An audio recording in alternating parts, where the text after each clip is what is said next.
Hello everyone, welcome to NRI Trader Malayalam. അപ്പോൾ ഇന്നത്തെ നമ്മുടെ വിഷയം എന്ന് പറയുന്നത്, നമ്മൾ കഴിഞ്ഞ വീഡിയോയിൽ സംസാരിച്ച പോലെ ഒരു ഇന്ത്യൻ റെയിൽവേ സെക്ടറിനെ കുറിച്ച് നമ്മളൊരു കംപ്ലീറ്റ് സ്റ്റഡി നടത്തുകയുണ്ടായി. നിങ്ങളെല്ലാവരും ഇമെൻസ് സപ്പോർട്ടാണ് ആ വീഡിയോയ്ക്ക് തന്നത്. നിങ്ങളെല്ലാവരും ഒരുപാട് അപ്രിഷ്യേറ്റ് ചെയ്തിരുന്നു. അതേ രീതിയിൽ ഇപ്പോൾ അധികം ആരും സംസാരിക്കാത്ത, എന്നാൽ ഒരുപാട് വലിയ വലിയ മാറ്റങ്ങൾ ഉണ്ടായിക്കൊണ്ടിരിക്കുന്ന ഒരു സെക്ടറാണ് ഇന്ത്യയിലെ ഷിപ്പ് ബിൽഡിംഗ് സെക്ടർ. അപ്പം അതിനെക്കുറിച്ചാണ് നമ്മളിന്ന് സംസാരിക്കാൻ പോകുന്നത്. അപ്പോൾ എന്തുകൊണ്ട് ഷിപ്പ് ബിൽഡിംഗ് സെക്ടർ എന്ന് ചോദിച്ചു കഴിഞ്ഞാൽ, ദർ ഈസ് മൾട്ടിപ്പിൾ റീസൺസ്. ഒന്നാമത്തെ കാരണം, ഇന്ത്യ എന്ന് പറയുന്ന മഹാരാജ്യം നമ്മുടെ ബാക്കിയുള്ള രീതിയിൽ നോക്കിക്കഴിഞ്ഞാൽ വളരെ വലുതായിക്കൊണ്ടിരിക്കുന്ന ഒരു രാജ്യമാണെന്ന് പറയുന്നു. എന്നാൽ കൂടി ഷിപ്പ് ബിൽഡിംഗ് എന്ന് പറയുന്ന ആ ഒരു പെർട്ടിക്കുലർ ഇൻഡസ്ട്രിയിൽ നോക്കിക്കഴിഞ്ഞാൽ ഇന്ത്യൻ്റെ കോൺട്രിബ്യൂഷൻ എന്ന് പറയുന്നത് വെറും 0.03% മാത്രമാണ്. അപ്പോൾ ഇന്നത്തെ നമ്മുടെ വിഷയം അതുതന്നെയാണ്. നമ്മൾ ഇന്ന് കംപ്ലീറ്റ് ആയിട്ട് ഡീപ് ഡൈവ് ചെയ്യാൻ പോവുകയാണ് ഷിപ്പ് ബിൽഡിംഗ് ഇൻഡസ്ട്രിയിലേക്ക്. എന്തുകൊണ്ട് ഷിപ്പ് ബിൽഡിംഗ് ഇൻഡസ്ട്രീനെ ചൂസ് ചെയ്തു, പ്ലസ് എന്തൊക്കെയാണ് ഈ ഇൻഡസ്ട്രിയിൽ സംഭവിച്ചുകൊണ്ടിരിക്കുന്നത്, അതേപോലെ തന്നെ എന്ത് മാറ്റങ്ങളാണ് ഇപ്പോൾ ഗവൺമെൻറ് കൊണ്ടുവരുന്നത് നമ്മുടെ പോളിസിയിലൊക്കെ, പ്ലസ് നമ്മൾ എവിടെയാണ് സ്റ്റാൻഡ് ചെയ്യുന്നത്, ഇങ്ങനത്തെ കുറേ കാര്യങ്ങൾ സംസാരിക്കുന്നുണ്ടാവും. അതേപോലെ തന്നെ നമ്മൾ കഴിഞ്ഞ വീഡിയോയിൽ, നമ്മുടെ റെയിൽവേ സെക്ടറിൻ്റെ വീഡിയോയിൽ പറഞ്ഞ പോലെ തന്നെ ഈ ഒരു സെക്ടറിലുള്ള മേജർ ആയിട്ടുള്ള പ്ലേയേഴ്സ് ആരൊക്കെയാണ് എന്നുള്ള കാര്യങ്ങൾ നമ്മൾ സംസാരിക്കുന്നുണ്ടാവും. വീഡിയോയിലേക്ക് പ്രൊസീഡ് ചെയ്യുന്നതിന് മുമ്പ് തന്നെ പറയട്ടെ, സുഹൃത്തുക്കളെ, I am not SEBI registered research analyst. അതേപോലെ തന്നെ എനിക്ക് എൻ്റെ എക്സ്പീരിയൻസ് മാത്രമാണ് ഞാൻ ഇവിടെ ഷെയർ ചെയ്യുന്നത്. അപ്പം ഇതാണ് ഈ ഒരു ചാനൽ എന്ന് പറയുന്നത്. ഞാനിവിടെ ഫ്യൂച്ചേഴ്സിനെ കുറിച്ചോ ഓപ്ഷൻസിനെ കുറിച്ചോ ഒന്നും സംസാരിക്കാറില്ല. This is purely for equity trading and investing. So ship building സെക്ടറിനെ കുറിച്ച് പറയുമ്പോൾ നമ്മൾ ആദ്യമായിട്ട് എടുത്തു പറയേണ്ട ഒരു കാര്യം എന്താണെന്നറിയോ, ഇന്ത്യ എവിടെയാണ് സ്റ്റാൻഡ് ചെയ്യുന്നത്. ഇന്ത്യ എന്ന് പറയുന്ന രാജ്യം സ്റ്റാൻഡ് ചെയ്യുന്നത് ജസ്റ്റ് 1% താഴെ മാത്രമാണ് ഇന്ത്യൻ്റെ കോൺട്രിബ്യൂഷൻ. എന്തിലാണ്? ഷിപ്പ് ബിൽഡിംഗ് എന്ന ഒരു പ്രോസസ്സിൽ. അപ്പോൾ ഏറ്റവും കൂടുതൽ ഇത് ചെയ്യുന്ന രാജ്യം ഏതാണ്? ചൈനയാണ്. ബേസിക്കലി ചൈനേൻ്റെ അടുത്താണ് ഏകദേശം 50% ഉള്ളത്. അങ്ങനെ 3 രാജ്യങ്ങൾക്കാണ് ഇതിൻ്റെ മേജർ ആയിട്ടുള്ള ഒരു ഷെയർ പോകുന്നത്. ഓക്കെ, ചൈന, അതേപോലെ തന്നെ കൊറിയ, ദെൻ ജപ്പാൻ. ഇങ്ങനത്തെ 3 രാജ്യങ്ങളിലാണ് ഇതിൻ്റെ ഏറ്റവും കൂടുതൽ ഇതിൻ്റെ ഷിപ്പ് ബിൽഡിങ്ങിൻ്റെ ഒരു പ്രോസസ്സ് നടക്കുന്നത്. അതേപോലെ തന്നെ അവർക്കാണ് ഇതിൻ്റെ മാർക്കറ്റ് ഷെയർ ഏറ്റവും കൂടുതലുള്ളത്. ഇന്ത്യ എന്ന് പറയുന്നത് ദർ ഇസ് നത്തിങ്, ബിലോ 1% ആണ്. ഇത്ര മാത്രമേ ഇന്ത്യൻ്റെ കോൺട്രിബ്യൂഷൻ ഈ ഒരു സെക്ടറിലേ ഉള്ളൂ. റൈറ്റ്. അപ്പം കറൻ്റ്ലി അതാണ് ഞാൻ പറഞ്ഞത്. അപ്പോൾ ഈ ഒരു സെക്ടറിനെ കുറിച്ച് നമുക്ക് അധികം ഒരു അണ്ടർ റേറ്റഡ് ആയിട്ടുള്ള സെക്ടറാണത്. പക്ഷേ ഇവിടെ നിന്നുള്ള സാധ്യതകൾ വളരെ വളരെ വലുതാണെന്ന് എനിക്ക് തോന്നുന്നു. അതിനെക്കുറിച്ചുള്ള കാര്യങ്ങളൊക്കെ നമുക്കിന്ന് നോക്കാം. ബാക്കിയുള്ള കാര്യങ്ങളിലേക്ക് നമുക്ക് പോവാം. ഫ്രണ്ട്സ്, എൻ്റെ ഈ ചെറിയൊരു എഫേർട്ട് കൊണ്ട് നിങ്ങളുടെ ട്രേഡിംഗ് ലൈഫിൽ എന്തെങ്കിലും ഒരു മാറ്റം ഉണ്ടായി, അല്ലെങ്കിൽ എന്തെങ്കിലും ഒരു ഗുണം നിങ്ങൾക്ക് കിട്ടിയെന്ന് തോന്നുകയാണെങ്കിൽ ഈ വീഡിയോയ്ക്ക് ഒരു ലൈക്ക്, അതേപോലെ തന്നെ ഈ ചാനൽ സബ്സ്ക്രൈബ് ചെയ്യാൻ നിങ്ങളൊന്ന് കൺസിഡർ ചെയ്യണം. അതേപോലെ തന്നെ ഈ വീഡിയോ ഒരാൾക്ക് ഷെയർ ചെയ്ത് കൊടുക്കാൻ പറ്റുമെങ്കിൽ നിങ്ങളൊന്ന് ചെയ്യുക. ഇങ്ങനെ ഈ 3 കാര്യങ്ങളും ചെയ്ത് നിങ്ങളുടെ എൻഗേജ്മെൻറ്റ് കൂടുമ്പോൾ യൂട്യൂബ് തന്നെ ഈ വീഡിയോ കൂടുതൽ ആൾക്കാരിലേക്ക് എത്തിക്കും. അത് എനിക്കും ഒരു മോട്ടിവേഷനാണ്, കൂടുതൽ ആളുകളിലേക്ക് എൻ്റെ ചാനൽ എത്തുക എന്നുള്ളത്. സോ അതിന് നിങ്ങളുടെ സഹായം എനിക്ക് ആവശ്യമുണ്ട്. Please do that. പിന്നെ ഷിപ്പ് ബിൽഡിംഗ് ഇൻഡസ്ട്രീനെ കുറിച്ച് പറയുമ്പോൾ നമ്മൾ എപ്പോഴും കേൾക്കുന്ന കുറച്ച് വാക്കുകളാണ് ഇവരുടെ കോൺഫറൻസ് കോളിലും അതേപോലെ തന്നെ ഇവരുടെ മറ്റുള്ള ഏർണിംഗ് കോൾസുകളിലൊക്കെ ഇവരുടെ പ്രൊമോട്ടേഴ്സും മറ്റുള്ള ആൾക്കാരൊക്കെ പറയുന്ന കുറച്ച് വാക്കുകളാണ് ഈ ഫ്രിഗേറ്റ്, അതേപോലെ തന്നെ കാരിയർ, കോർവെറ്റ് തുടങ്ങിയിട്ടുള്ള പല പല ടൈപ്പിലുള്ള വാക്കുകൾ. സോ ഈ വാക്കുകളുടെ അർത്ഥം നമ്മൾ കൃത്യമായിട്ട് മനസ്സിലാക്കിയില്ലെങ്കിൽ നമുക്ക് ഇനിയും ഫ്യൂച്ചറിൽ നമുക്ക് ഒരു ഷിപ്പിംഗ് കമ്പനീനെയോ അതേപോലെ തന്നെ ഷിപ്പിംഗ് ഇൻഡസ്ട്രിയിലെ ഏർണിംഗ് കോൾസിനെയൊക്കെ നമുക്ക് അനലൈസ് ചെയ്യണമെങ്കിൽ ഈ വാക്കുകളുടെ അർത്ഥം നമ്മൾ മനസ്സിലാക്കിയിരിക്കണം. ദിസ് ഇസ് നത്തിങ്, ഇത് വേറൊന്നുമല്ല, ഇത് ഓരോ ഷിപ്പുകളുടെയും പേരുകളാണ്, അവരുപയോഗിക്കുന്ന പേരുകളാണ്. അപ്പോൾ ടൈപ്പ് ഓഫ് ഷിപ്സ് എന്തൊക്കെയാണ്, ഇന്ത്യയിൽ ഉള്ള ടൈപ്പ് ഓഫ് ഷിപ്സ് എന്തൊക്കെയാണ്? കൊമേഴ്ഷ്യൽ ഷിപ്പുകളുണ്ട്. കൊമേഴ്ഷ്യൽ ഷിപ്പിൻ്റെ അകത്ത് തന്നെ വരുന്നതാണ് container ships. So container ships എന്ന് പറഞ്ഞാൽ എന്താണ്? ബേസിക്കലി പേര് പോലെ തന്നെ 500 തൊട്ട് 24,000 വരെ കണ്ടെയ്നറുകളെ ലോഡ് ചെയ്ത് ഒരു ഡെസ്റ്റിനേഷനിൽ നിന്ന് മറ്റൊരു ഡെസ്റ്റിനേഷനിലേക്ക് എത്തിക്കാൻ പറ്റുന്ന ഷിപ്പുകളെയാണ് കണ്ടെയ്നർ ഷിപ്സ് എന്ന് പറയുക.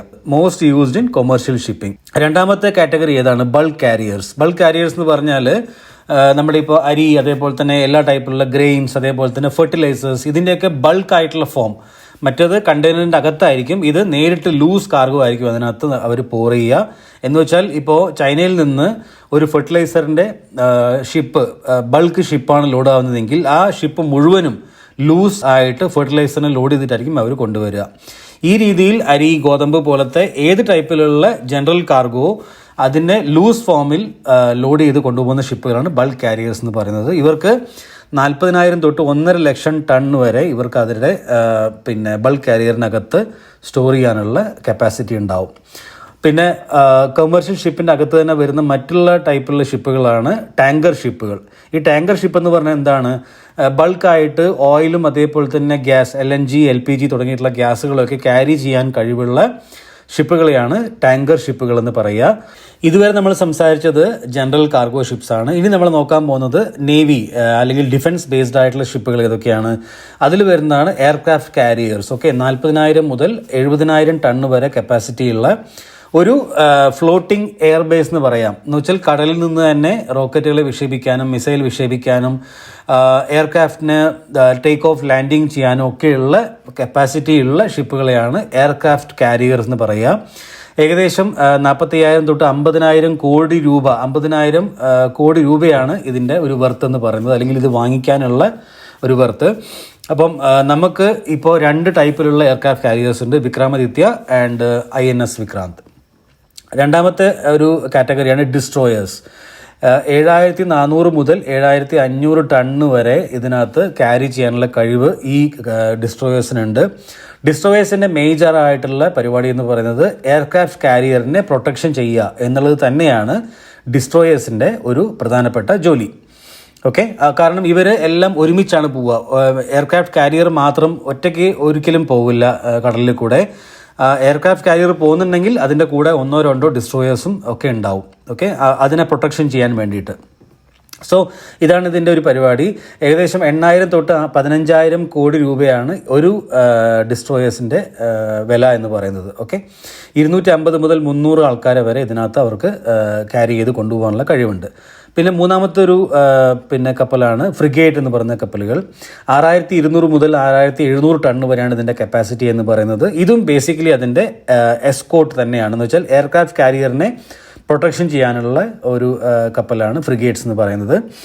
ആൻഡ് കൂടുതലായിട്ട് സർവൈലൻസ് ചെയ്യാനും എന്ന് വെച്ചാൽ ഡിസ്ട്രോയറിൻ്റെ ഒരു അനിയെന്ന് പറയാം ഫ്രിഗേറ്റ്സിനെ. ഓക്കെ, ഡിസ്ട്രോയറിനെ പോലെ തന്നെ എല്ലാ പരിപാടികളും ചെയ്യും, പക്ഷേ അതിനേക്കാളും കുറച്ചുകൂടെ ചെറിയ സൈസിലുള്ള കപ്പലുകളായിരിക്കും ഫ്രിഗേറ്റ്സ് എന്ന് പറയുന്നത്. പിന്നെ നാലാമത്തെ ടൈപ്പാണ് കോർവെറ്റ് ഷിപ്പുകൾ. കോർവെറ്റ് എന്ന് പറഞ്ഞാൽ 3,500 ടണ്ണ് വരെയാണ് ഇതിൻ്റെ ഒരു കപ്പാസിറ്റി എന്ന് പറയുന്നത്. ഇത് ബേസിക്കലി ഉപയോഗിക്കുന്നത് സർവൈലൻസ് ചെയ്യാനും അതേപോലെ തന്നെ പെട്രോളിങ് ചെയ്യാനൊക്കെ വേണ്ടിയിട്ടാണ് ഇത് ഉപയോഗിക്കുന്നത്. ഇനി നമ്മൾ നോക്കാൻ പോകുന്നത് ഈ ഇൻഡസ്ട്രി എന്തുകൊണ്ടാണ് സ്ട്രഗിൾ ചെയ്തുകൊണ്ടിരുന്നത്. അതിനുള്ള കാരണം നമ്മൾ നോക്കിക്കഴിഞ്ഞാൽ അതിൻ്റെ മേജർ കാരണമാണ് ഇതൊരു സൈക്ലിക്കൽ സെക്ടറാണ്. ബേസിക്കലി ഷിപ്പ് ബിൽഡിംഗ് സെക്ടർ എന്ന് പറയുന്നത് സൈക്ലിക്കൽ സെക്ടറാണ്. കാരണം എന്താണ്, ഈ സൈക്കിൾ എന്ന് പറയുന്നത് ഒരു ഷിപ്പിൻ്റെ ലൈഫ് സ്പാൻ എന്ന് പറയുന്നത് 20 തൊട്ട് 30 വർഷമാണ്. ഓക്കെ, അപ്പോൾ 20 തൊട്ട് 30 വർഷം ആകുമ്പോഴത്തേനും ഏത് ഷിപ്പാണെങ്കിലും അതിനെ ഡിസ്ട്രോയ് ചെയ്ത് അതിനെ സ്ക്രാപ്പ് ചെയ്തിട്ട് പുതിയ ഷിപ്പിനെ ഉണ്ടാക്കിയേ പറ്റുള്ളൂ. അതിൻ്റെ കാലാവധി തന്നെ അത്രേ ഉള്ളൂ. ഓക്കെ, അപ്പോൾ ഇതൊരു സൈക്ലിക്കൽ ബിസിനസ്സായിട്ട് മാറും. ഒരു വട്ടം പുതിയ ഷിപ്പുകൾ മാർക്കറ്റിലേക്ക് വന്നു കഴിഞ്ഞാൽ പിന്നെ ആ ഷിപ്പ് തിരിച്ചു വരുമ്പോൾ 10-20 വർഷം കഴിഞ്ഞ് ആ ഷിപ്പുകളെ തിരിച്ചു കൊണ്ടുവരുമ്പോൾ അപ്പോഴായിരിക്കും അടുത്ത സൈക്കിൾ ഓഫ് ഒരു റാലി ഈ ഒരു സ്റ്റോക്കുകളിലും അതേപോലെ തന്നെ ഈ ഒരു സെക്ടറിലും സംഭവിക്കുക. അപ്പോൾ ഇതൊരു സൈക്ലിക്കൽ ബിസിനസ്സാണ്. അപ്പോൾ ഈ ഒരു സെക്ടറിൽ ഈ ഒരു ഇൻഡസ്ട്രിയിൽ ഗ്ലോബലി സംഭവിക്കുന്ന കുറച്ച് കാര്യങ്ങൾ എന്തൊക്കെയാണ് എന്ന് നമ്മൾ നോക്കിക്കഴിഞ്ഞാൽ, അല്ലെങ്കിൽ ഈ സെക്ടറിൽ ഒരു ടെയിൽവിൻ ഉണ്ടാകാനുള്ള സാധ്യതയുണ്ട്, ടേൺ അറൗണ്ട് ആകാനുള്ള സാധ്യതയുണ്ട് എന്നുകൊണ്ട് ഞാൻ പറയുന്നു. അതിനുള്ള കുറച്ച് കാരണങ്ങളാണ്. ഒന്നാമത്തെ റീസണാണ് ഇന്ന് ലോകത്തുള്ള 53% ഷിപ്പുകളും 20 വർഷത്തിൽ കൂടുതൽ ലൈഫ് സ്പാൻ കവർ ചെയ്ത് കഴിഞ്ഞിട്ടുള്ളതാണ്. എന്ന് വെച്ചാൽ ആ ഷിപ്പുകളുടെയൊക്കെ ഏജ് എന്ന് പറയുന്നത്, വയസ്സെന്ന് പറയുന്നത് 20 വർഷം ആയിക്കഴിഞ്ഞു 53% ഷിപ്പുകളുടെ. ദാറ്റ് മീൻസ് ഈ 53% ഷിപ്പുകളും ദേ ഹാവ് ടു ഒന്നെങ്കിൽ അവർ സ്ക്രാപ്പ് ചെയ്യും, അല്ലെങ്കിൽ പിന്നെ അവരതിനെ റിപ്പയർ ചെയ്യും, അല്ലെങ്കിൽ പിന്നെ അവരതിനെ പുതിയ ഷിപ്പുകൾക്കുള്ള ഓർഡർ കൊടുക്കും. അപ്പോൾ ഇതൊരു പ്രധാനപ്പെട്ട കാരണമാണ് നമ്മുടെ സൈക്കിൾ റൊട്ടേഷൻ. ഓക്കെ, രണ്ടാമത്തെ കാരണമാണ് ഗ്രീൻ ഷിപ്പ് ഇനീഷ്യേഷൻ. എന്ന് വെച്ചാൽ പഴയ ഷിപ്പുകൾ ഫോസിൽ ഫ്യൂവൽ കൺസ്യൂം ചെയ്യും, ഭയങ്കരമായിട്ട് കൂടുതലായിട്ട് കൺസ്യൂം ചെയ്യുന്നു. ഇത് നമ്മുടെ എൻവയൺമെൻറ്റിനെ ഒരുപാട് എഫക്റ്റ് ചെയ്യുന്നുണ്ട്. കാരണം ഒരുപാട് ഷിപ്പുകൾ ലോകത്തിൻ്റെ പല ഭാഗത്തു കൂടി എപ്പോഴും കടന്നുപോയിക്കൊണ്ടിരിക്കുകയാണ്. അപ്പോൾ ഇവരുണ്ടാക്കുന്ന എൻവയൺമെൻ്റൽ ഇഷ്യൂസും വലുതാണ്. അതുകൊണ്ട് തന്നെ ഗ്ലോബലായിട്ട് ഗ്രീനർ ഷിപ്പിലേക്ക് മാറാനുള്ള പിന്നെ ഒരു കാര്യങ്ങൾ എല്ലാ കൺട്രീസും ചെയ്തുകൊണ്ടിരിക്കുകയാണ്. അതുകൊണ്ട് തന്നെ പുതിയ ഗ്രീനർ ഷിപ്പുകൾക്കുള്ള ഓർഡറുകൾ ഇവർ കൊടുക്കുന്നുണ്ട്. This is second reason. അപ്പോൾ ഗ്രീനർ ഷിപ്പ് ഇനീഷ്യേഷനും ഒരു സെക്കൻഡ് റീസണാണ്.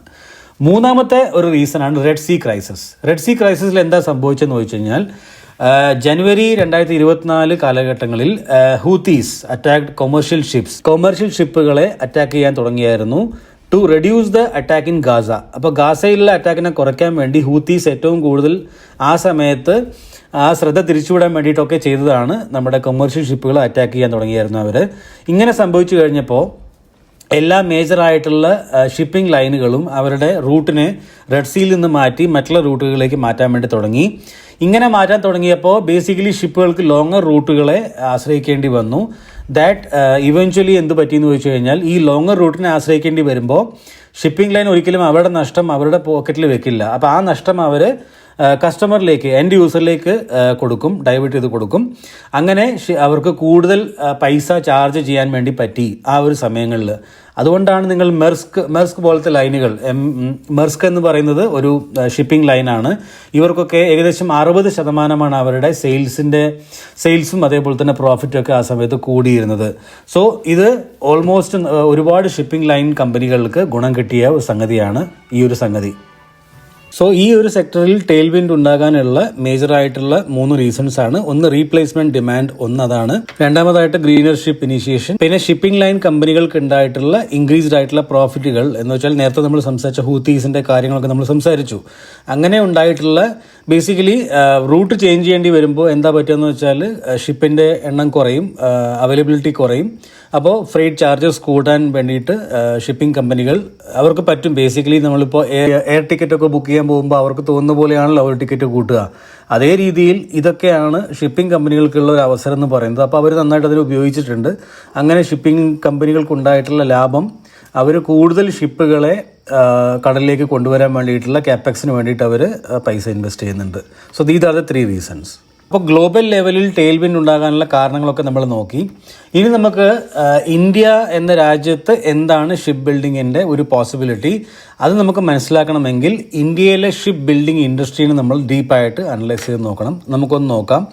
2047 ആകുമ്പോഴത്തേനും ഒരു വികസിത രാഷ്ട്രമായിട്ട് മാറാനാണ് ഇന്ത്യയുടെ തീരുമാനം. എന്ന് വെച്ചാൽ നമ്മുടെ 2047 വരെയുള്ള നിതി ആയോഗിൻ്റെ ഡെവലപ്മെൻറ്റ്സ് പ്ലാൻസും ഒക്കെ നമ്മൾ നോക്കുമ്പോൾ അതാണ് നമുക്ക് കാണാൻ വേണ്ടി പറ്റുന്നത്. പക്ഷേ നമുക്ക് വേണ്ടിയിട്ടുള്ള ഷിപ്പുകൾ വരെ നമുക്ക് ഉണ്ടാക്കാനുള്ള കഴിവ് നമുക്കിപ്പോൾ ഇല്ല. അതാകപ്പാടെ വളരെ ചെറിയ 1% താഴെ മാത്രമാണ് നമ്മുടെ ഒരു കാര്യങ്ങളൊക്കെ ഇപ്പോൾ ഉള്ളതെന്ന് ഞാൻ പറഞ്ഞിരുന്നു. പക്ഷേ ഇന്ത്യക്കുള്ള സാധ്യതകൾ എന്തൊക്കെയാണ്? 7500 കിലോമീറ്ററോളം കോസ്റ്റൽ ലൈൻ ഇന്ത്യക്കുണ്ട്. ഓക്കെ, അതേപോലെ തന്നെ 200ഓളം പോർട്ടുകൾ, വലിയ വലിയ പോർട്ടുകൾ ഇന്ത്യക്കുണ്ട്. അപ്പോൾ നമുക്ക് ഗ്ലോബൽ ലെവലിൽ പിന്നെ നമ്മുടെ ഇൻഡസ്ട്രിയിൽ ഒരു വലിയ മാറ്റങ്ങൾ വരുമ്പോൾ അതിനെ ക്യാപ്ചർ ചെയ്യാനുള്ള എല്ലാ കാര്യങ്ങളും ഇന്ത്യ എന്ന മഹാരാജ്യത്ത് ഇപ്പോൾ തൽക്കാലത്തേക്കുണ്ട്. അതിന് നമ്മൾ യൂട്ടിലൈസ് ചെയ്യണമെന്ന് മാത്രമേ ഉള്ളൂ. അപ്പോൾ അതാണ് നമ്മുടെ ഒരു വിഷൻ എന്ന് പറയുന്നത്. അപ്പോൾ ഇന്ത്യൻ ലാൻഡ്സ്കേപ്പിൽ നമ്മൾ ഷിപ്പ് ബിൽഡിംഗ് ഇൻഡസ്ട്രീനെ കണക്ക് കൂട്ടുമ്പോൾ നമ്മൾ എവിടെയും എത്തിയിട്ടില്ല. വെറും 1%-ൽ താഴെ 0.16% മാത്രമാണ് നമ്മുടെ കാപ്പബിലിറ്റി, നമ്മുടെ മാർക്കറ്റ് ഷെയർ എന്ന് പറയുന്നത് ഷിപ്പ് ബിൽഡിങ്ങിൽ. രണ്ടാമതായിട്ട് China, south Korea and Japan dominates with 85% to 93% market share. ചൈനയ്ക്കാണ് 53% ഉള്ളത്. അത് കഴിഞ്ഞ് സൗത്ത് കൊറിയ, ജപ്പാൻ പോലത്തെ കൺട്രികളും ഉണ്ട്. ഈ 3 കൺട്രികൾ മാത്രം നോക്കിക്കഴിഞ്ഞാൽ 93% ഓഫ് ദ വേൾഡിൻ്റെ ഷിപ്പ് ബിൽഡിംഗ് ഇൻഡസ്ട്രീനെ ഹാൻഡിൽ ചെയ്യുന്ന ആൾക്കാരാണ് ഇവർ 3 ആൾക്കാർ. റൈറ്റ്. ഇതിന് ഞാനിപ്പോൾ എടുത്തു പറയാനുള്ള മറ്റൊരു കാരണം കൂടിയുണ്ട്, നിങ്ങൾ മനസ്സിലാക്കണം. ഇത് ഇന്ത്യൻ്റെ ഇപ്പോഴത്തെ കറൻറ്റ് വാല്യുവേഷൻ എന്ന് പറയുന്നത് 2022 $90 മില്യൺ ഒരു വാല്യുവേഷനാണ് ഈ ഇൻഡസ്ട്രിക്കുള്ളത്. പക്ഷേ 2024 ആയപ്പോഴത്തേനും അത് $1.12 ബില്യൺ ഇൻഡസ്ട്രി ആയിട്ട് മാറി. മനസ്സിലായില്ലേ? $90 മില്യൺ നിന്ന് $1.12 ബില്യൺ ഒരു ഇൻഡസ്ട്രി ആയിട്ട് നമ്മൾ മാറി. നൗ പ്രൊജക്റ്റഡ് $8 ബില്യൺ ഇൻഡസ്ട്രി ആയിട്ട് മാറാനാണ് നമ്മൾ 2033 ആകുമ്പോഴത്തേനും ഇന്ത്യ മഹാരാജ്യം തീരുമാനിച്ചിട്ടുള്ളത്. വിച്ച് മീൻസ് 11x ഗ്രോത്ത് ആണ് ഈ ഇൻഡസ്ട്രിക്ക് ഇവിടെ നിന്ന് ഉണ്ടാകാനുള്ള സാധ്യത. 11x ഗ്രോത്ത്, അതാണ് നമ്മുടെ ഗവൺമെൻറ്റിൻ്റെ ഒരു പ്ലാൻ എന്ന് പറയുന്നത്. അതേപോലെ തന്നെ India gets only 0.3% of the world order book of ship building. മൊത്തം വേൾഡിൻ്റെ 0.3% മാത്രമാണ് ഇന്ത്യയിലേക്ക് ആസ് എ ഓർഡർ ബുക്ക് പോലെ വരുന്നത്. പിന്നെ മറ്റൊരു എടുത്തു പറയേണ്ട കാര്യം, നമ്മുടെ കടലിൽ കൂടിയാണ്, ഇന്ത്യൻ മഹാസമുദ്രത്തിൽ കൂടിയാണ് 80% വരുന്ന ഓയിൽ ട്രേഡുകൾ മറ്റുള്ള കൺട്രികൾ നടത്തുന്നത്, നമ്മളും നടത്തുന്നത്. ഓക്കെ, അപ്പം ഇവരെയൊക്കെ ക്യാപ്ചർ ചെയ്ത് ഇവർക്കൊരു ഹബ്ബ് ഇന്ത്യക്ക് തുറന്നു കൊടുക്കാവുന്നതാണ്. As A ship building hub of the world അങ്ങനെ നമുക്ക് വേണമെങ്കിൽ മാറാൻ വേണ്ടി പറ്റും. അത്രയ്ക്കും സാധ്യത നമ്മുടെ കയ്യിലുണ്ട്. ഇതൊക്കെ മനസ്സിലാക്കിക്കൊണ്ടാണ് മിസ്റ്റർ അദാനിനെ പോലത്തെ വലിയ വലിയ ബിസിനസ്മാൻ ഈ ഒരു ഇൻഡസ്ട്രിയിലേക്ക് വരാനുള്ള അവരുടെ തയ്യാറെടുപ്പുകൾ ഇപ്പോൾ നടത്തിക്കൊണ്ടിരിക്കുന്നത്. ക്രിസിൽ ഇന്റലിജൻസിന്റെ പുതിയ റിപ്പോർട്ടുകൾ അനുസരിച്ച് ബേസിക്കലി ഓരോ കൺട്രീസിനെയും നമ്മൾ ഇതിനകത്ത് അളന്ന് നോക്കുന്നത് എത്ര ടണ്ണേജ് കപ്പാസിറ്റി ആ കൺട്രിക്കുള്ള ഷിപ്പുകൾ വെച്ച് ആ കൺട്രിക്ക് എടുക്കാൻ പറ്റുന്നുണ്ട്, അല്ലെങ്കിൽ അവർക്ക് കടലിൽ കൂടെ കൊണ്ടുപോകാൻ പറ്റുന്നുണ്ട് എന്നുള്ള രീതിയിലാണ് കൺട്രീനെ അനലൈസ് ചെയ്യുക. അങ്ങനെ നമ്മൾ നോക്കുമ്പോൾ ഇവിടെ നിങ്ങൾ നോക്കിക്കഴിഞ്ഞാൽ ഇന്ത്യ 1.2% മാത്രമാണ് ആ രീതിയിൽ നോക്കുമ്പോൾ നമുക്ക് ഉള്ളത്. അത്രയും ഷിപ്പുകളാണ് നമുക്കുള്ളത്. നമ്മുടെ ടോട്ടൽ ആവശ്യത്തിൻ്റെ 1.2% മാത്രമാണ് നമ്മുടെ ഷിപ്പുകൾ മുഖാന്തരം ഇന്ത്യക്ക് ഫുൾഫിൽ ചെയ്യാൻ പറ്റുന്നത്. വേറസ് 17.8% ഗ്രീസിന് കപ്പാസിറ്റി ഉണ്ട്, 12.8% ചൈന, 10.8% ആണ് Japan. Okay, additionally only 0.77% of the ships across the world are registered under the Indian flag. Okay, അത്രയ്ക്കും നമ്മൾ എവിടെയും എത്തിയിട്ടില്ല. ബേസിക്കലി അതാണ് ഇവർ പറയാൻ ഉദ്ദേശിക്കുന്നത്. അപ്പോൾ ആസ് എ റിസൾട്ട് ഇത്രയും കാര്യങ്ങൾ നമ്മൾ സംസാരിക്കുന്നത് എന്തുകൊണ്ടാണ്? ഇങ്ങനെയുള്ള കാര്യങ്ങളൊക്കെ ഉള്ളത് കൊണ്ട് തന്നെ ഇന്ത്യൻ്റെ 95% വരുന്ന ഇൻ്റർനാഷണൽ കാർഗോ ട്രാൻസ്പോർട്ടേഷൻ നടക്കുന്നത് ഫോറിൻ ഷിപ്പുകളിൽ ഡിപ്പെൻഡ് ചെയ്തുകൊണ്ടാണ്. ഓക്കെ, അതുകൊണ്ട് തന്നെ നമ്മുടെ രാജ്യത്ത് നിന്ന് ഈ ഫോറിൻ ഷിപ്പുകളെ നമ്മൾ ഉപയോഗിക്കുമ്പോൾ ഇന്ത്യ രാജ്യം കൊടുക്കേണ്ടി വരുന്ന ഭീമമായിട്ടുള്ള ഷിപ്പിംഗ് ചാർജസ് എന്ന് പറയുന്നത് $75 ബില്യൺ അടുത്താണ്. അത് ഈ 2023 വരെ മാത്രം. ഇനി അത് $100 ബില്യൺ വരെ ആകാനുള്ള സാധ്യതയാണ് ഈ റിപ്പോർട്ടുകൾ അനുസരിച്ച് എനിക്ക് മനസ്സിലാക്കാൻ വേണ്ടി പറ്റുന്നത്. വിച്ച് മീൻസ് എല്ലാ ഇയറിലും നമുക്ക് $100 ബില്യൺ ഫോറിൻ ഷിപ്പുകളെ ഉപയോഗിക്കുന്നത് കൊണ്ട് മാത്രം നമ്മുടെ കൺട്രിയിൽ നിന്ന് പുറത്തേക്ക് പോകുന്നു. അതൊരു ഭയങ്കര വലിയ റവന്യൂ ലീക്കേജ് ആണ്. അല്ലെങ്കിൽ പിന്നെ ഈ ഒരു ഇഷ്യൂവിനെ അഡ്രസ്സ് ചെയ്താൽ മാത്രമാണ് നമുക്ക് 2047 ആകുമ്പോഴത്തേനും ഒരു വികസിത രാഷ്ട്രം എന്ന രീതിയിലേക്ക് നമുക്ക് പറയാൻ വേണ്ടി പറ്റുള്ളൂ. അപ്പോൾ തീർച്ചയായിട്ടും ഗവൺമെൻറ് ഇവിടെ ഒരുപാട് ഊന്നൽ കൊടുത്തുകൊണ്ട് ഓരോ കാര്യങ്ങളും ചെയ്യുന്നുണ്ട് എന്നാണ് ഞാൻ പറയാൻ ഉദ്ദേശിക്കുന്നത്. US ഗവൺമെൻറ്റിൻ്റെ ഒരു റിപ്പോർട്ട് ഇപ്പോൾ പുറത്തു വന്നിരുന്നു. ആ റിപ്പോർട്ട് പ്രകാരം പറയുന്നത് കാര്യം എന്താണെന്ന് വെച്ചാൽ ഗ്ലോബലി മോർ ദാൻ 80% വരുന്ന ഗുഡ്സ് ട്രാൻസ്പോർട്ടേഷൻ നടക്കുന്നത് കടലിൽ കൂടെയാണ്. ഇതിൽ തന്നെ ചൈന ഏറ്റവും കൂടുതൽ ഈ സെക്ടറിനെ ഡോമിനേറ്റ് ചെയ്യുന്നു എന്നുള്ള ഒരു കാര്യം യു എസിന് ഏറ്റവും കൂടുതൽ തലവേദന പിടിപ്പിക്കുന്ന ഒരു സംഗതിയാണ്. ഓക്കെ, 53% മാർക്കറ്റ് ഷെയറാണ് ചൈനയ്ക്ക് ഇതിനകത്തുള്ളത്. അപ്പോൾ ഇതിനെതിരെ എന്ത് ചെയ്യണം എന്നുള്ള രീതിയിൽ ഇവർ ആലോചിക്കുന്നത് കൊണ്ടാണ് ഇവർ ടാരിഫ് എന്ന് പറയുന്ന രീതിയിൽ ചൈനയ്ക്ക് വലിയ വലിയ ടാരിഫുകൾ ഇപ്പോൾ കൊടുക്കാൻ വേണ്ടി ട്രംപ് മുതിരുന്നത്. ഓക്കെ, ഇതിപ്പോൾ എല്ലാം പ്രപ്പോസൽ സ്റ്റേജിലാണ് ഉള്ളത്. പക്ഷേ പറയുന്നത് എന്താണെന്ന് വെച്ചാൽ ഇവിടെ കണ്ടില്ലേ, ഒരു ചൈനീസ് മെയ്ഡ് ഷിപ്പാണ് US എത്തുന്നത് എങ്കിൽ അതിന് $1.5 മില്യൺ ഒരു ഷിപ്പിന് അവർ ടാരിഫ് കൊടുത്തിരിക്കുന്നത്. നിങ്ങളിവിടെ ഈ ന്യൂസ് കണ്ടാൽ നിങ്ങൾക്ക് മനസ്സിലാവും. ഏകദേശം $1.5 മില്യൺ ചൈനീസ് മെയ്ഡ് ആയിട്ടുള്ള ഷിപ്പുകൾ US എത്തിക്കഴിഞ്ഞാൽ അവർ ചാർജ് ചെയ്യാൻ വേണ്ടി പ്രപ്പോസ് ചെയ്തിരിക്കുന്നത്. ഇതിപ്പോൾ പ്രപ്പോസൽ സ്റ്റേജിലാണ്. അതേപോലെ തന്നെ ചൈനയിൽ നിന്ന് വാങ്ങിയ മറ്റുള്ള ഷിപ്പിംഗ് കമ്പനികൾ അവർ ചൈനയിൽ നിന്ന് കപ്പലുകൾ വാങ്ങിയിട്ടുണ്ടെങ്കിൽ ആ കപ്പലുകൾ ഇപ്പോൾ യൂറോപ്പാണ് വാങ്ങിയിരിക്കുന്നത്. യൂറോപ്യൻ കപ്പലുകൾ ചൈനീസ് മെയ്ഡ് കപ്പലാണെങ്കിൽ അവർക്കും $1 മില്യൺ വരെ അവർക്ക് അവിടെ ചാർജസ് കൊടുക്കേണ്ടതായിട്ട് വരും. അപ്പോൾ ഇതൊക്കെ പ്രാബല്യത്തിൽ വന്നു കഴിഞ്ഞാൽ ഏറ്റവും കൂടുതൽ പ്രശ്നം വരാൻ പോകുന്ന കമ്പനികൾ ഏതൊക്കെയാണ്? വലിയ വലിയ ഷിപ്പിംഗ് ലൈൻ കമ്പനികൾ നിങ്ങൾ നോക്കിക്കഴിഞ്ഞാൽ അവരുടെ മേജറായിട്ടുള്ള ഫ്ലീറ്റ് ഉള്ളത് ചൈനേൻ്റെ ഫ്ലീറ്റാണ് അവർക്ക് എല്ലാവർക്കും ഉള്ളത്, അല്ലേ? ഇവിടെ 4% ആണ് CMA CGM ഉള്ളത്. കോസ്കോയ്ക്ക് 64% കോസ്കോ ships are made by Chinese. അതേപോലെ തന്നെ ഇനിയിപ്പോൾ അങ്ങനെയല്ല, അവർ പുതിയ ഓർഡറുകൾ കൊടുത്തിരിക്കുന്നതും ചൈനീസ് കമ്പനികൾക്ക് തന്നെയാണ്. ഈ റൈറ്റ് സൈഡിൽ കാണുന്നത് അതാണ്. അപ്പോൾ ഈ രീതിയിൽ നോക്കുമ്പോൾ ട്രംപിന് ടാരിഫൊക്കെ വന്നാൽ തന്നെ അതിന് ഏറ്റവും കൂടുതൽ ഗുണം കിട്ടാൻ പോകുന്ന ഒരു ഏരിയ അല്ലെങ്കിൽ ഒരു കൺട്രി എന്ന് പറയുന്നത് ഇന്ത്യ തന്നെയാണ്. കാരണം ഇവിടെ എല്ലാം ഉണ്ട്. ബേസിക്കലി നമ്മൾക്ക് ഫണ്ട് മാത്രമാണ് കുറവുള്ളത്. അതിന് ഇതേപോലത്തെ വലിയ വലിയ കമ്പനികളൊക്കെ വന്നു കഴിഞ്ഞാൽ നമുക്ക് ഇൻവെസ്റ്റ്മെൻറ്റുകളും ഇങ്ങോട്ടേക്ക് വരാൻ വേണ്ടി തുടങ്ങും. പ്ലസ് ഗവൺമെൻറ്റും അവരുടെ ഭാഗത്തു നിന്നുള്ള ഇൻവെസ്റ്റ്മെൻറ്റുകൾ ചെയ്യുന്നുണ്ട്. അപ്പം നമ്മൾ വെറും ടാരിഫിൻ്റെ ഒരു കാര്യം മാത്രമാണോ? ഇനിയിപ്പോൾ ടാരിഫ് നാളെ വന്നില്ലെങ്കിലോ അപ്പോഴെന്താണ്? തീർച്ചയായിട്ടും ടാരിഫ് മാത്രമല്ല ഈ ഒരു റിപ്പോർട്ടിൻ്റെ അടിസ്ഥാനത്തിൽ എനിക്ക് പറയാൻ വേണ്ടി പറ്റുക. നമ്മൾ 3 രാജ്യങ്ങളുടെ കാര്യങ്ങൾ പറഞ്ഞു. ചൈന, സൗത്ത് കൊറിയ, അതേപോലെ തന്നെ ജപ്പാൻ. ഇപ്പോൾ ഈ 3 രാജ്യങ്ങൾ കൂടിയാണ് വേൾഡിൻ്റെ 93% 50% വരുന്ന ഷിപ്പ് ബിൽഡിംഗ് ഇൻഡസ്ട്രിയുടെ മാർക്കറ്റ് ഷെയറിനെ ഹാൻഡിൽ ചെയ്യുന്ന കൺട്രീസ് എന്നും നമ്മൾ പറഞ്ഞു. അങ്ങനെയാണെങ്കിൽ ഈ പറയുന്ന 3 കൺട്രികളും അടുത്ത 2028 വരെ കംപ്ലീറ്റ്ലി ഫുള്ളി ബുക്ക്ഡ് ആണ്. അവർക്ക് പുതിയ ഷിപ്പുകൾ ഉണ്ടാക്കാനുള്ള ഓർഡറുകൾ അവരുടെ അടുത്ത് ഓൾറെഡി ഉണ്ട്. അത് തന്നെ അവർക്ക് കൂടുതലാണ്. അവർക്ക് ഹാൻഡിൽ ചെയ്യാൻ പറ്റുന്നതിനേക്കാളും കൂടുതൽ വോളിയമാണ് അവരുടെ അടുത്തുള്ളത്. അതുകൊണ്ട് തന്നെ 2028 വരെ മറ്റുള്ള രാജ്യങ്ങൾക്ക് എന്തെങ്കിലും കപ്പലിൻ്റെ ഓർഡറുകൾ വരികയാണെങ്കിൽ തന്നെ അവർക്ക് 2028 വരെ വെയിറ്റ് ചെയ്യേണ്ടി വരും. അപ്പോൾ ഇത് വലിയൊരു സാധ്യതയാണ് ഇന്ത്യക്ക്. കാരണം എന്താണ്, ഇവിടെ നമ്മൾ ഇനി ഗവൺമെൻറ് ഏറ്റവും കൂടുതൽ പുഷ് കൊടുത്തിട്ട് നല്ല രീതിയിൽ ഇൻവെസ്റ്റ്മെൻറ്റ് കൊടുത്ത് ഡ്രൈ ഡോക്കുകൾ പോലത്തെ സംഗതികളൊക്കെ. ഡ്രൈ ഡോക്ക് എന്ന് പറഞ്ഞാൽ എന്താണെന്നറിയോ, നമ്മുടെ ഈ കേടായ ഷിപ്പുകളെ അല്ലെങ്കിൽ സ്ക്രാപ്പ് ചെയ്യാൻ പോകുന്ന ഷിപ്പുകളെ കൊണ്ടുവന്ന് നിർത്താൻ പറ്റുന്ന ഡോക്കുകളാണ്. അതിന് ഡ്രൈ ഡോക്ക് എന്നാണ് പറയുക. അതൊരു പ്രത്യേക തരത്തിലുള്ള ഡോക്സാണ്. അപ്പോൾ അത് ഇന്ത്യക്കുണ്ട്.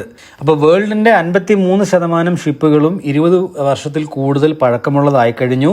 അപ്പോൾ ഇതിനെ ഒന്നെങ്കിൽ സ്ക്രാപ്പ് ചെയ്യാനോ റിപ്പയർ ചെയ്യാനോ അവർക്ക് ഡ്രൈ ഡോക്കുകളുള്ള സ്റ്റേറ്റുകൾ അല്ലെങ്കിൽ ഡ്രൈ ഡോക്കുകളുള്ള കൺട്രികൾ ആവശ്യമായിട്ട് വരും. ഇന്ത്യൻ്റെ അടുത്ത് ഡ്രൈ ഡോക്കുകളുണ്ട്.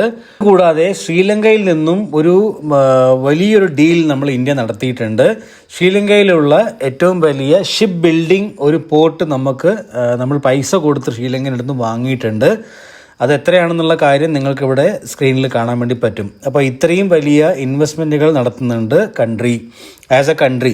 അപ്പോൾ ഈ പറയുന്ന ശ്രീലങ്കയിലുള്ള ഈ ഒരു പോർട്ട് നമ്മൾ വാങ്ങിക്കുമ്പോൾ അതിൻ്റെ കൂടെ എന്ന് വെച്ചാൽ ഈ ഷിപ്പ് ഉണ്ടാക്കുന്ന ഈ ഒരു മുഴുവൻ ഫെസിലിറ്റി നമ്മൾ വാങ്ങിക്കുമ്പോൾ അതിൻ്റെ കൂടെ അവർക്ക് കിട്ടിയിരിക്കുന്ന ഓർഡേഴ്സും നമുക്ക് കിട്ടുന്നുണ്ട്. എന്ന് വെച്ചാൽ അടുത്ത ഒരു 3 വർഷത്തേക്ക് 4 വർഷത്തേക്ക് ശ്രീലങ്കൻ ഈ ഒരു പോർട്ടിന് കിട്ടിയിട്ടുള്ള ഷിപ്പ് ബിൽഡ് ചെയ്യാൻ കിട്ടിയിട്ടുള്ള കോൺട്രാക്റ്റോട് കൂടിയിട്ടുള്ള ഒരു ഡീലാണ് ഇന്ത്യ നടത്തിയിരിക്കുന്നത്. That's A very good point. അപ്പോൾ ഇതൊക്കെ നമ്മുടെ കൺട്രിയിൽ നടക്കുന്നുണ്ട്. പ്ലസ് നിങ്ങൾ നോക്കിക്കഴിഞ്ഞാൽ സൗത്ത് കൊറിയയാണ് രണ്ടാമത്തെ വലിയ ഈ ഷിപ്പ് ബിൽഡിംഗ് എന്ന് പറയുന്ന രീതിയിൽ നോക്കുമ്പോൾ ഏറ്റവും കൂടുതൽ ഷിപ്പുകൾ ഉണ്ടാക്കുന്ന ഒരു സ്ഥലമാണ് സൗത്ത് കൊറിയ. അപ്പം ഇവർക്കും ഇവരുടെ കപ്പാസിറ്റി എക്സ്പാൻഷൻ ചെയ്യണം. അതിനും ഇന്ത്യയുമായിട്ട് ഡീൽ ചെയ്യാനാണ് സൗത്ത് കൊറിയ ഉദ്ദേശിക്കുന്നത്. റീസെൻ്റായിട്ട് നമ്മുടെ നരേന്ദ്രമോദിയും അതേപോലെ തന്നെ അവിടുത്തെ ബാക്കിയുള്ള ഒഫീഷ്യൽസൊക്കെ കൂടി ചേർന്നിട്ടുള്ളൊരു മീറ്റിംഗ് നടന്നിരുന്നു. അവിടെ സൗത്ത് കൊറിയ അവരുടെ സ്വന്തമായിട്ടുള്ള കപ്പാസിറ്റി എക്സ്പാൻഷൻ ചെയ്യാൻ വേണ്ടി ഇന്ത്യയെ അപ്രോച്ച് ചെയ്തിട്ടുണ്ട് ഓൾറെഡി. അപ്പോൾ ഇതും ഒരു കാര്യം ഇപ്പോൾ നടക്കുന്നുണ്ട്. So these are the positive trend which is happening in the sector.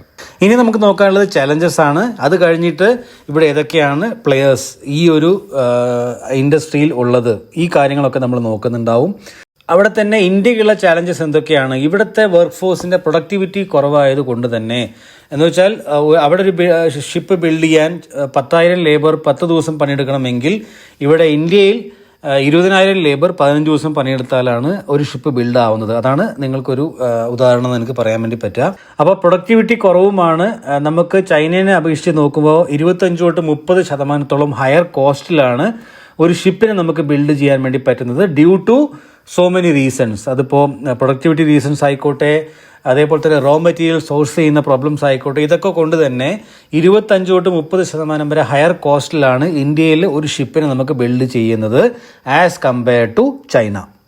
രണ്ടാമത്തെ ഒരു കാര്യമാണ് ഡിസഡ്വാൻറ്റേജിൽ വരുന്നത് ഫിനാൻസിങ് കോസ്റ്റ്. 10-14% ഇൻട്രസ്റ്റ് റേറ്റാണ് ഇന്ത്യയിൽ ഈ പറയുന്ന ഇൻഡസ്ട്രിയിൽ ആൾക്കാർ ലോണുകൾ വാങ്ങുമ്പോൾ അവർക്ക് കൊടുക്കുന്നത്. എന്ന് വെച്ചാൽ അവർക്ക് സബ്സിഡി ഒന്നും കിട്ടുന്നില്ല. നേരെ മറിച്ച് ചൈനയിൽ 3-6% മാത്രമേ അവർക്ക് കൊടുക്കേണ്ട ആവശ്യം വരുന്നുള്ളൂ. മെറ്റീരിയൽ സോഴ്സിങ് ഇന്ത്യ 60-70% സോഴ്സ് ചെയ്യുന്നത് പുറത്തുനിന്നാണ്. ചൈന ലാർജ്ലി ഡൊമസ്റ്റിക്കലി അവരുണ്ടാക്കുന്നുണ്ട്. So these are the major reasons. So ഇതിനെ ഓവർകം ചെയ്യാൻ എന്താണ് ഗവൺമെൻറ് ഇപ്പോൾ ചെയ്യുന്നത്? ഈ 25-30% വരുന്ന കോസ്റ്റ് ഡിസഡ്വാൻറ്റേജിനെ എങ്ങനെ ഓവർകം ചെയ്യാം? അതിനുവേണ്ടി ഗവൺമെൻറ് എടുത്തിരിക്കുന്ന 2 വലിയ സ്റ്റെപ്പുകളാണ്. 20-30% വരെ സബ്സിഡി കൊടുക്കാൻ വേണ്ടി ഗവൺമെൻറ് ഓൾറെഡി അപ്രൂവൽ കൊടുത്തു കഴിഞ്ഞു. അപ്പോൾ ദീസ് ആർ ദ ചാലഞ്ചസ്. അതിൽ തന്നെ ഗവൺമെൻറ് പല പല കാര്യങ്ങൾ ഇപ്പോൾ ചെയ്യുന്നുണ്ട്. ദെൻ നിങ്ങൾ നോക്കിക്കഴിഞ്ഞാൽ സെക്ടർ വൈസ് ഗ്രോത്ത് തരാൻ സാധ്യതയുള്ള കുറേ കാര്യങ്ങളാണ് നമ്മളിപ്പോൾ ഈ കാണുന്നത്. ഡിഫൻസ് മോഡേണൈസേഷൻ, ഇന്ത്യയിലെ ഡിഫൻസ് മോഡേണൈസേഷൻ ആവുകയാണ്. അപ്പോൾ തീർച്ചയായിട്ടും Indian navy plans to induct over 180 പുതിയ ഷിപ്പുകൾ 2030 ആകുമ്പോഴത്തേനും ഇന്ത്യക്ക് വേണം. അതിനകത്ത് destroyers, frigates and corvettes also includes 3 aircraft carrier and multiple nuclear submarines. ഇത്രയും റിക്വയർമെൻറ്റ്സ് ഇന്ത്യൻ ഡിഫൻസിന് മാത്രമുണ്ട്. രണ്ടാമത്തെ സെക്ടോറിയൽ ഗ്രോത്ത് തരാൻ സാധ്യതയുള്ള, ഇന്ത്യൻ സ്പെസിഫിക്കലി സാധ്യതയുള്ള കാരണങ്ങളാണ് നമ്മുടെ ഷിപ്പിൻ്റെ ഏജിങ്. 21 വയസ്സിൽ കൂടുതലുള്ള ഷിപ്പുകളായതുകൊണ്ട് തന്നെ നമുക്ക് 700-ൽ കൂടുതൽ കൊമേഴ്ഷ്യൽ വെസൽ നമുക്ക് ആവശ്യമായിട്ട് വരും 2047 ആകുമ്പോഴത്തേനും. So this is second major reason. ഇനി നമ്മൾ നോക്കാൻ പോകുന്നത് ഈ ഇൻഡസ്ട്രിയിലുള്ള ഏറ്റവും ബെറ്റർ ആയിട്ടുള്ള കീ പ്ലെയേഴ്സ് ആരൊക്കെയാണ്, അതാണ് നമ്മൾ നോക്കുന്നത്. അപ്പോൾ Indian ship building industry sum up ചെയ്യുകയാണെങ്കിൽ കീ ലിസ്റ്റഡ് കമ്പനീസ് ഏതൊക്കെയാണ് ഇവിടെ അത് നോക്കിക്കഴിഞ്ഞാൽ കൊച്ചിൻ ഷിപ്പ് യാർഡ് ഉണ്ട്. അവരെന്താണ് ചെയ്യുന്നത്? അവർ എയർക്രാഫ്റ്റ് കാരിയേഴ്സൊക്കെ ഉണ്ടാക്കുന്ന കമ്പനിയാണ് കൊച്ചിൻ ഷിപ്പ് യാർഡ്. അതേപോലെ തന്നെ ബാക്കിയുള്ള കാര്യങ്ങൾ നിങ്ങൾ നോക്കിക്കൊള്ളുക. ഗാർഡൻ റീച്ച് ഷിപ്പ് ബിൽഡേഴ്സാണ് കോർവെറ്റ് ഷിപ്പുകളും ഫ്രിഗേറ്റ് ഷിപ്പുകളൊക്കെ ഉണ്ടാക്കുന്നത്. ഇതുകൊണ്ടാണ് ഞാൻ പറഞ്ഞത്, നമ്മൾ ആദ്യം കണ്ട കുറച്ച് ഭാഗമുണ്ടല്ലോ ആ വീഡിയോസ്, ഓരോ ഷിപ്പിൻ്റെയും പേരുകളൊക്കെ, അതാണ് ഞാനിവിടെ നിങ്ങൾക്ക് ഡിസ്ക്രൈബ് ചെയ്ത് തരുന്നത് ഇപ്പോൾ. ഓക്കെ, അത് നിങ്ങൾക്ക് ഇവിടെ ഉപകാരപ്പെടും. So garden reach ship builders ഞാൻ പറഞ്ഞു. പിന്നെ മെസ്ഗാവ് ഡോക്ക് ഒരു കമ്പനിയുണ്ട്. അവരെന്താ ചെയ്യുന്നത്? അവർ സബ്മറീൻസ്, ഡിസ്ട്രോയേഴ്സ്, ഫ്രിഗേറ്റ്സ് ആണ് അവരുണ്ടാക്കുന്നത്. Okay, now you understand the importance of that first 5 minutes. പിന്നെ ഹിന്ദുസ്ഥാൻ എയറോനോട്ടിക്സ് ഉണ്ടാക്കുന്ന എന്തൊക്കെയാണ്? നേവൽ ഹെലികോപ്റ്റേഴ്സ്, UAVs, ഇവരൊക്കെ ഇതൊക്കെ ഉണ്ടാക്കുന്നത്. പിന്നെ ലാർസൻ ആൻഡ് ടർബോ അവരുണ്ടാക്കുന്ന എന്താണ്? Submarines, OPVs, that's all those things. പിന്നെ ഭാരത് ഇലക്ട്രോണിക്സ് എന്താണ്? Radar system, naval Kombat electronics. ഞാനിപ്പോൾ നിങ്ങൾക്ക് പറഞ്ഞു തരുന്നത് സോഫ്റ്റ് ഇൻഡസ്ട്രീസ് എന്നൊരു കമ്പനിയുണ്ട്. അവരുണ്ടാക്കുന്ന എന്താണ്? ടഗ് ബോട്ട്സ്, പെട്രോൾ ബോട്ട്സ്, ഇതൊക്കെയാണ് ഇവരുണ്ടാക്കുന്നത്. അപ്പോൾ ഇതൊക്കെ ഒരു ജസ്റ്റ് എക്സാമ്പിൾ മാത്രമാണ്. ബാക്കി നിങ്ങളും കൂടെ നിങ്ങളുടെ രീതിയിലൊന്ന് റിസർച്ച് ചെയ്ത് നോക്കുക. എന്നിട്ട് നിങ്ങളുടെയും കുറേ ഏതൊക്കെയാണ് നിങ്ങളുടെ ഏറ്റവും ഇഷ്ടപ്പെട്ട ഷിപ്പിംഗ് കമ്പനീസ് എന്നുള്ള കാര്യങ്ങളൊക്കെ താഴെ ഒന്ന് കമൻറ്റ് ചെയ്യാം. നിങ്ങൾക്ക് കൂടുതൽ സ്റ്റോക്ക് മാർക്കറ്റിനെ കുറിച്ച് പഠിക്കണമെന്നുണ്ടെങ്കിൽ പ്ലീസ് വിസിറ്റ് അവർ വെബ്സൈറ്റ്. അവിടെ മൾട്ടിപ്പിൾ യൂസേഴ്സിൻ്റെ ഇതുവരെ അറ്റൻഡ് ചെയ്ത എല്ലാവരുടെയും റിവ്യൂസ് നിങ്ങൾക്ക് അവിടെ വായിക്കാൻ വേണ്ടി പറ്റും. എന്നിട്ട് നിങ്ങൾക്കൊരു നല്ല ഡിസിഷൻ എടുക്കാൻ വേണ്ടി പറ്റും. So thank you so much for watching this long video but ഒരു കോംപ്രഹെൻസീവ് വീഡിയോ ആണെന്ന് പ്രതീക്ഷിക്കുന്നു. നിങ്ങളുടെ അഭിപ്രായങ്ങൾ താഴെ കമൻറ്റ് ചെയ്ത് അറിയിക്കുക. Thank you so much. By.